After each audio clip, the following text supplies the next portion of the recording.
আরজি করে চিকিৎসককে ধর্ষণ, খুন, অভিষেক বন্দ্যোপাধ্যায়ের মুখে এনকাউন্টার, এইসব অপরাধীদের সমাজে বেঁচে থাকার অধিকার নেই। কঠোর আইন এনে 7 দিনের মধ্যে এনকাউন্টার করে মারা উচিত। আইন আমাদের হাত বেঁধে রেখেছে, কেন বিচার হতে 5-6 বছর সময় লাগবে? বিজেপি অর্ডিন্যান্স করে ইডি ডিরেক্টরের মেয়াদ বাড়াতে পারে, ধর্ষণ খুনিদের বিচারের জন্য কেন অর্ডিন্যান্স আনতে পারে না? আর কি বলেছেন অভিষেক বন্দ্যোপাধ্যায়, দেখুন। এখন আমাদের দেশের আইন এমন যে আমরা অনেকে চাইলেও কিছু করতে পারি না, আমাদের আইন হাত বেঁধে রেখেছে।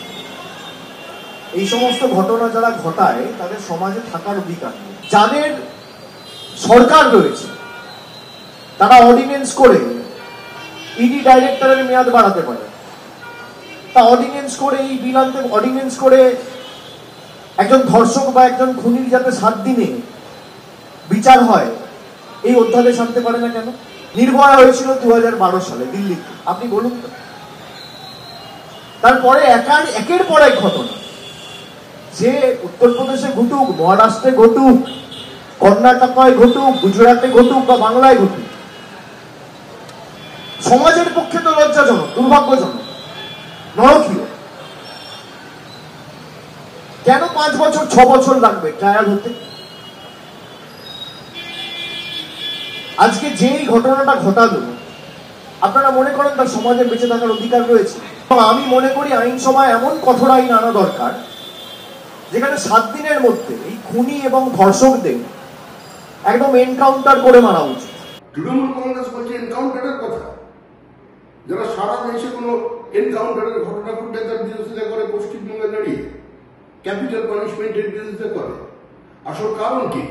এই ভয়াবহ, বিভৎস, মর্মান্তিক, হৃদয় বিদারক ঘটনা এবং চূড়ান্ত আইন শৃঙ্খলার অবনতি, গোটা সমাজে দুষ্কৃতীদের দাপাদাপি এবং চরম নৈরাজ্যের বিরুদ্ধে আজকে যখন সারা রাজ্য জুড়ে পশ্চিমবঙ্গের মানুষ ক্ষোভে ফেটে পড়েছে, সেই ক্ষোভকে প্রশমিত করবার জন্য একটা দুর্বল চিত্রনাট্য তৈরি করবার চেষ্টা করেছে। এই সমস্ত ঘটনার জন্য দায়ী হচ্ছে তৃণমূল কংগ্রেস। তিনি যথারীতি যেমন অর্বাচীনের মন্তব্য করেন তাতে অভ্যস্ত, সে কথাই বলেছেন। ভারতবর্ষের সংবিধানের সাধারণ পাঠ যদি নিয়ে থাকেন তাহলে এই ধরনের কথা একজন সাংসদের পক্ষে বলার কোনো অধিকার নেই। হয়তো তিনি ইতিমধ্যেই যোগীর কাছ থেকে ট্রেনিং নিয়েছেন, কিংবা যোগীর সঙ্গে হয়তো তিনি একটা বোঝাপড়া করার চেষ্টা করছেন, সেই জন্য এনকাউন্টারের কথা বলা হয়েছে। আমাদের ভারতবর্ষের সংবিধানে আর্টিকেল 21 বলে একটা বিষয় আছে, জাস্টিস পাওয়ার অধিকার সকলের আছে, যত বড় অপরাধী হোক না কেন তাকে বিচারের অঙ্গনে আনতে হবে। যেমন উনি অপরাধ করেছেন বলে লোকে বলে উনি কালো টাকার পাচার করেছেন ইত্যাদি ইত্যাদি, এখন যদি কেউ বলেন এনকাউন্টার করে মেরে ফেলা হোক, সেটা কি সঙ্গত হবে?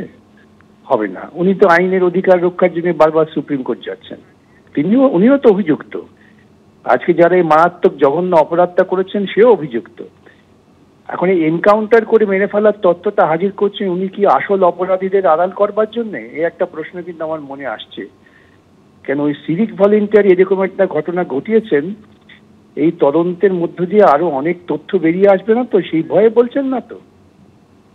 ভারতবর্ষের সংবিধান মেনে কথা বলুন, বিচারের অধিকার সকলের আছে, বিচার করে তাকে সাজা দিন। প্রশাসনের চূড়ান্ত যে ব্যর্থতা তার প্রতিবাদে গর্জে উঠেছে, তখন তাদের কাছে একটা টোটকা দেওয়ার চেষ্টা করা হচ্ছে যে এনকাউন্টার করা উচিত, এনকাউন্টার করা উচিত। এই কথা আরজি করের এই ঘটনা হওয়ার পর কেন মনে হলো?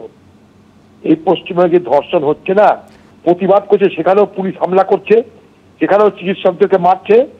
বাংলার মুখ্যমন্ত্রী আপনার জবাব নাই, আপনার হয়ে আপনার খোকাবাবুকে নামিয়ে বাংলার মানুষকে একবার ধোঁকা দেওয়ার চেষ্টা করেছেন। এনকাউন্টার কামদুনির ঘটনার মতন অপরাধী বাঁচানোর চেষ্টা করুন না, তাহলেই হবে। কেউ বিশ্বাস করেন এনকাউন্টার করতে হলে অপরাধীদের যদি এনকাউন্টার করে মারতে হয় তাহলে পশ্চিমবঙ্গের তৃণমূল দলটা ফাঁকা হয়ে যাবে।